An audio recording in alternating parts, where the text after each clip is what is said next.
Welcome to another edition of the Hawk Off the Press podcast. I'm your host, Gazette Hawkeyes reporter, John Steppe. I am excited to welcome back to the podcast my friend and Lincoln Journal Star columnist, Amie Just. Amie, thanks for joining me. Yeah, of course. Always. It's always a fun week. A short week, but a fun week. Yes, and a cold week with it being, Yes. I think 20 degrees last I checked. Maybe it'll drop down into the teens at game time. So I have not looked that far ahead, partially because I'm nervous because it hasn't been like that cold here yet. Like I only turned my heater on last week. And so yeah, I'm not ready. I'm not ready for how cold it's gonna be. But yeah, all right. High of 27, low of 13 on Saturday in Iowa City. So kickoff it looks to be 19. warm. This Toasty. makes up for, I think it was 2 years ago when it was just this beautiful day in November. Yeah, now it Yeah. evens out. This But season has been weird. Like Nebraska had its hottest game in Memorial Stadium history this season. You want to guess what month it was in? I'm guessing not September, Nope. October. Mm-hmm. This And season has been well, in terms of positively weird things there, bowl eligible for the first time since 2016, right? Yep. The So, longest bowl drought of the power schools is over. I don't know who owns that title now, but it's not Nebraska. so what's the mood there now that Nebraska can finally go bowling? Oh, it was like I don't want to say it was like they won the Super Bowl, but it kind of felt like that. Just everybody was so happy. Like some of the students rushed the field. It was more of like a little party rather than like a true field storm. A bunch of former players were on the sidelines for that game, and a lot of them were on the team last year, and so it was very like cathartic for them. Um, it was really special. And so I'm going to be interested to see if they can like rein it in because the season's not over. Like there's No. like another big game this week. So yeah, we'll see how they can, come back to earth after that. Cause I mean, they'd been working for this for so long. And to finally get there was like a relief for some, like just pure joy for others. And so after such an emotional high, got to come back to reality a little bit this week. So you're telling me it wasn't like full-blown Arizona State down goes the goalpost before the game? No. With this, been a competitive series, obviously. Kind of starting off offensively with quarterback Dylan Raiola. Kind of what's the scouting report on him? Is there anything that kind of opposing defenses have been able to do in terms of rattling the young quarterback? Yeah, so the wrinkle here for Iowa is the new offensive coordinator and Dana Holgerson brought him in on the second bye week for Nebraska this season. So that was just a few weeks ago. And so yeah, there's like a season's worth of tape on him and everybody, but like how much do you glean from some of the earlier games when they have a new offensive coordinator and things have looked a little bit different? But no, he is playing a lot more free under Holgerson, playing a lot more loose. He has not thrown an interception in the last 2 weeks, um, which is something he had not done. Um, so in a while, at least. So it's going to be interesting. Iowa's defense definitely has a lot cut out for it this week, but I mean the same can be said for Nebraska's defense too. It's going to be a chess match. It seems like too with the receiving core got some young talent there that could pose for an interesting matchup against Iowa's secondary. Yeah, the three guys that you need to know about in that regard are Ja'Cory Barney. He's a true freshman, won Big Ten Freshman of the Week last week with all of his electric moves. He went airborne, I think, for one first down. He just makes guys miss. He makes that extra cut. He's really shifty. He's not super big. They don't have a ton of guys in the league like him. You've got more guys like Jamal Banks and Isaiah Nair, those bigger, like pass catching guys who can, go down the field for 10, 15, 20 yards and just catch a pass over your DB. So you got more guys like that than you do Ja'Cory Barney. So it'll be interesting to see what they do. And then there are some other guys that have gotten in the mix lately that haven't necessarily been involved a ton. Two of their younger tight ends were more active this past week. A very veteran wide receiver who hadn't played on offense all season had a reception last week. So, yeah, definitely a lot of moving pieces that even we aren't necessarily sure what could happen. And then with running back, seems like that's a position where Matt Rule has gotten some help from the transfer portal and some decent success there. Yeah. So again, one of those things that's been really interesting with the new offensive coordinator. Dante Dowdell had been the guy for most of the season, though they did rotate quite a bit. But lately it's been Emmett Johnson. He's shown flashes all season. But last week he became the first 100-yard rusher for Nebraska all year and had nearly 200 all-purpose yards. So he's somebody you're going to need to watch out for as well if he keeps trending in the direction that we think he's going to go. And then this is sound like the most Iowa Nebraska thing for me to say, but the matchup I'm most looking forward to, Iowa's offensive line against Nebraska's defensive line. What kind of challenges does this Husker defensive front present? Yeah, they are big and scary, and those guys have more than one move. It would not be a surprise to me if two of them are drafted. Nebraska hasn't had a ton of draftable talent lately, and so those two guys in particular that I'm looking at, Nash Hutmaker and Ty Robinson, both bring very different skill sets to the game. Nash is playing a little bit lighter this year than he was last year because he decided to wrestle after a 4-year hiatus from the sport and ended up making nationals last year. So super, super fun storyline there. But so he's playing a little lighter and he looks a little different than he has in years past. And then Ty has just been a menace in the interior. He's one of the better pass rushing interior linemen. And then their run defense is really good too. It's one of the better ones in the country, ranks in the top 25, only allowing like 110 yards rushing per game. And they've only allowed 6 rushing touchdowns all season. The most crazy thing about that stat in particular, though, of those 6 rushing touchdowns, Indiana scored 5 of them in that blowout. So, yeah, but it's going to be really interesting because Caleb Johnson is like obviously incredible. So I'm really interested to see what happens there with him. Can Nebraska's defense contain him? I don't know. He's the best running back that they have faced all season. So it'll be interesting. And it seems like for Iowa, that's been how a lot of these games have gone, where UCLA was able to stop the run and they beat Iowa. Michigan State was able to do that for the most part, except for one big play, and they beat Iowa. Ohio State did a lot of things, but they also did that and beat Iowa. So I think if you pick out one thing that's the X factor in this game, it could very well be that. It is. I think it is that. Um, as I said on a podcast that I recorded earlier this morning, like, they're going to run the ball. Like, I mean, God bless Iowa's quarterback situation. God bless him, right? Like, he ain't throwing the ball. No. So, nor should he. Nor should he, play smart, right?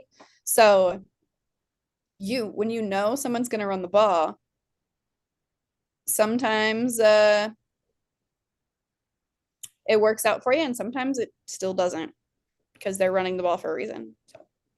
Well, if say it's 19% again, like how it was against Maryland when Iowa was throwing the ball, or however much that minority of plays ends up looking like, kind of who are some names to watch in terms of this Nebraska secondary, and kind of what do you envision out of that matchup against Jackson Shaggy Stratton? Yes, that's Shaggy as in Scooby-Doo Shaggy. Incredible. Look, Yes. I love this for him. I'm glad he's getting his moment. I hate the way it's happened. Mhm. Because that's not necessarily fair to him. Um, So one name you will not see is Tommy Hill. They have shut him down. He had a plantar fascia issue early in their season, and it just never really got better, which is unfortunate because Tommy was, a potential first round draft pick. He easily could have played into that, and then just getting hurt and being banged up all year, in and out, in and out, and then just having a rough go, just not 100%. You need to be able to cut in your corner, so you will not see him out there. If you see a Hill out there, that is Bly Hill.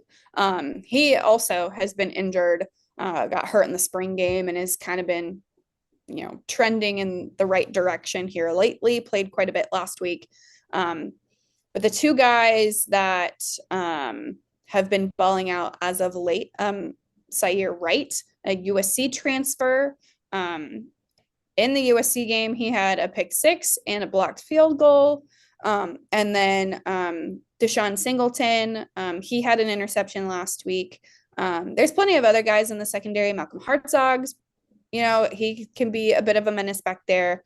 And then Marquise Buford as well. So lots of guys. And then Isaac Gifford kind of plays in like the rover role. So he's like kind of a DB, kind of a linebacker. But yeah, their secondary's had some issues lately, but I don't think that's gonna be an issue for them, just with how little I think I was gonna pass the ball.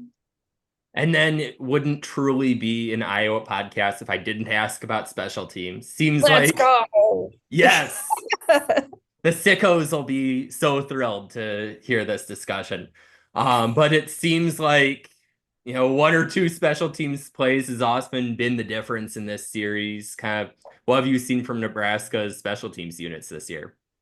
Well, started off horrible, horrendous, garbage. And they would tell you that, though I don't know if they'd use those words exactly. But things have really kind of figured themselves out in some regard. Their punting has been good all year. Brian Buccini was the MVP of a game, the Rutgers game, the really hot game in October. He can flip the field on you, make things really difficult for opposing offenses. Like, he earned a black shirt this season, if that tells you how much he's been contributing for the defense. Their field goal kicker had a really rough stretch earlier this year in John Hull, but he's made 8 or 9 straight now. So doing really well, including tying the record for the longest made field goal in Nebraska history on the road. So he's got a strong leg. He's young though, so things happen. They've changed long snappers multiple times, trying to just figure that out. They had an All-American level long snapper last year, and his absence has definitely been noted, especially early in the year. Their liabilities, though, have been in like kick cover, like return coverage, and that could be a problem this week. Yeah, that could be another interesting matchup with Caden Weechen on the other side. Do you have a score prediction yet? I think he scores. Weechen? Mm-hmm. And I think that could be the difference. That might give some Iowa fans some memories of Minnesota. Maybe not some good memories from Minnesota. Let's just hope Weechen is clear on what a valid or invalid fair catch would be if you're an Iowa fan. Yeah. Yeah. Yes. But no, I think like Nebraska in the like return coverage game has been bad.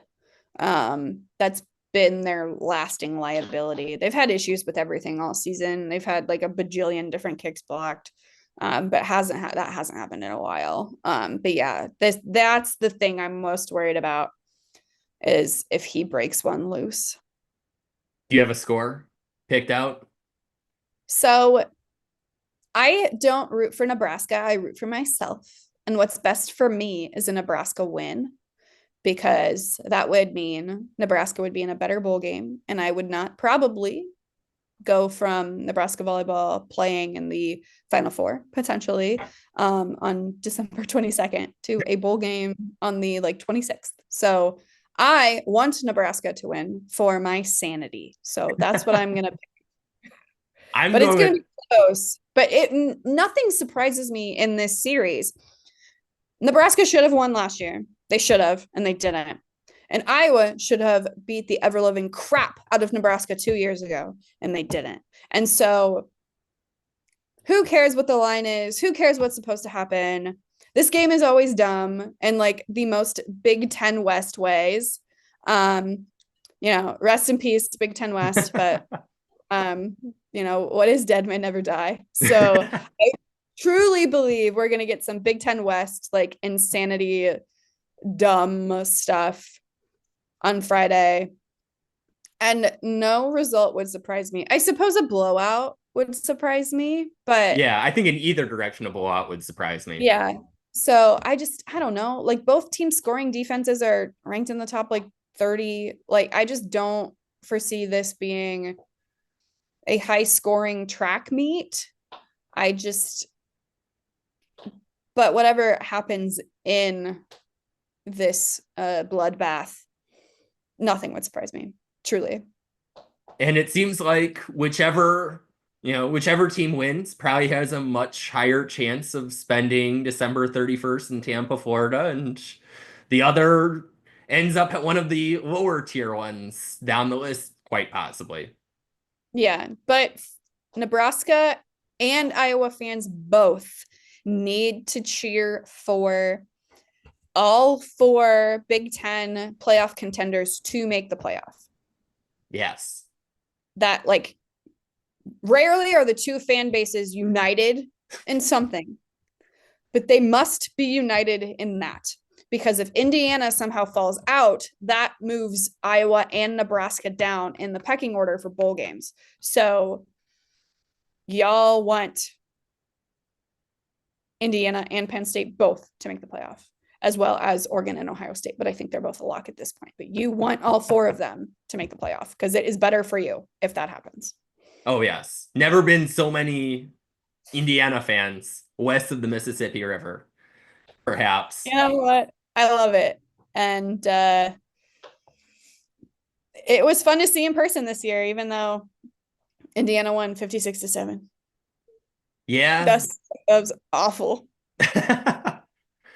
You know, us both AP voters, both teams I did not think I was going to be having in the poll at all, let alone in the top five while they were a top five team. No. But you know what? Good for them. Yes.